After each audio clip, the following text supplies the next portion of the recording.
With us now from Washington, D.C., Senator Heidi Heitkamp. Senator, I got to share something. Before we start the interview, I am literally right now giving you a virtual high five through the camera because of the fact that you sent former Chief of Staff for President Obama, Bill Daley, his campaign check back because of your gun vote. I just wanted to tell you I thought that was awesome. Well, I mean, it was a pretty public way to ask for it. I mean, you know, I don't have any problem sending it back. Oh, I just thought it was great. So I want to jump in the interview here, and I want to start with the NSA situation. So in your opinion, the NSA whistleblower, hero or traitor, and why? Well, I think it's extremely important that we all take a deep breath. We start trying to figure out how the balance of national security and privacy is going to work long term. You know, I'm new to the Senate. These are programs that have been ongoing. I think there's a lot of senators who were surprised by what they've been hearing, but I am reserving judgment because I think privacy is very important, and anyone who's looked at my record in North Dakota knows that I've been a long-term advocate for increased privacy for our citizens with new technologies. But I also think it's critically important that we pay attention to national security, and in one of those kind of rare areas, this is really very bipartisan in people's response.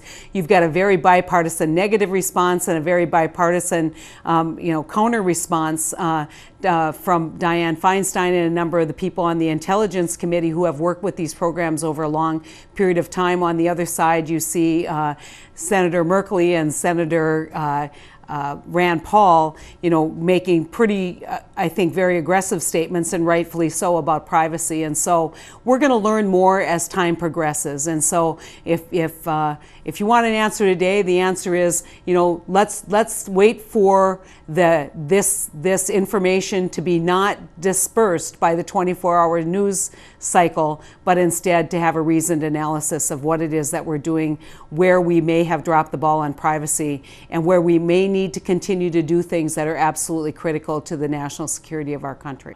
And I guess what I really want to get is just your thoughts on this gentleman himself. So I'll kind of give you an A, B, and C here, but A, hero, B, traitor, or C, other, and maybe you can fill in the blank there. I would say C, other, because I'm someone who doesn't prejudge things again until you hear the facts, but I am deeply concerned that he had a very limited amount of time to be exposed into these programs and decided to do it through a leak as opposed to trying to take it up channels, trying to talk and do things internally for change. And so, and I think, I don't think anyone disagrees. In fact, him leaving the country would tell you he doesn't disagree that what he did was probably in all likelihood to commit a crime by releasing information that was in fact classified, which is never good. It's never good. But again, people know that there have been principled people over a long period of time who have done things like this, who later in hindsight, people say they really did the country a favor. So,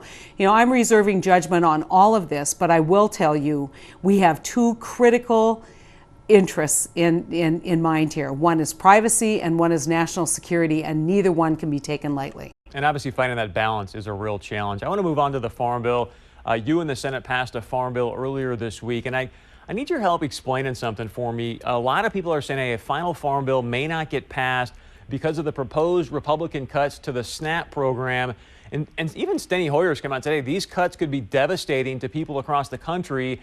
And yet recently, Representative Colin Peterson and Congressman Kramer had an ag roundtable in Moorhead, and Congressman Peterson said this. We are not cutting anything out of the SNAP benefits. So here's my question for you.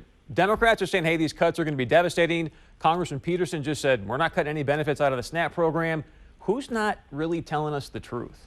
Well, I think it's a matter of perspective, but I will tell you this, that there are some people who believe deeply in the House of Representatives that these cuts will, in fact, limit the ability for hungry people to get food. I don't think that they're making that up. I think Congressman Peterson obviously has a different point of view, a different perspective. I step back and take a look at it and say, what's the political reality? Can you, in fact, get a bill that has enough compromise in it so that you get a good bipartisan vote out of the House of Representatives?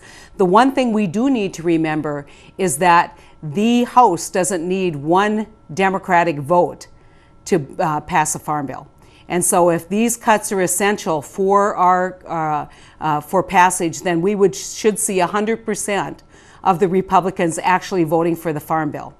And so that's really the challenge, is getting something into committee. But I will tell you, kind of the great irony of all of this, Chris, is that if we don't pass a farm bill, the reforms that the Senate put in, which was $4 billion in SNAP reform, won't pass at all. We're going to have a SNAP program that will continue to spend at the level that it's spending today, which the Senate just said we think that we can take $4 billion out over 10 years and actually not hurt poor people.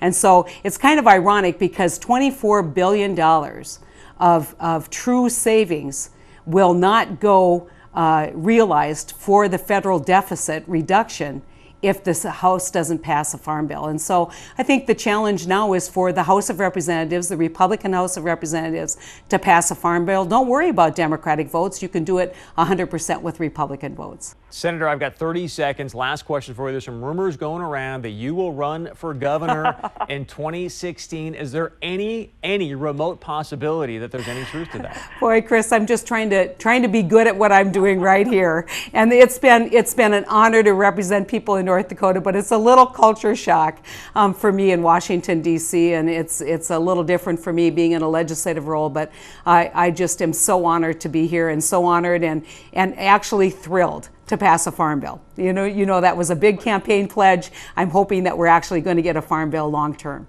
We'll let people interpret that in the way they see fit. As always, thanks so much for your time, Senator. We really appreciate it. Keep up the great work. We'll talk to you again soon. Stay with us. More coming up here on 630 Point of View. As always, be sure and join our conversation. Hey, maybe, what did you take from that? Do you think she might run for governor or not in 2016? Please email us, text us, go to our website, 630pov.com. We'll be right back.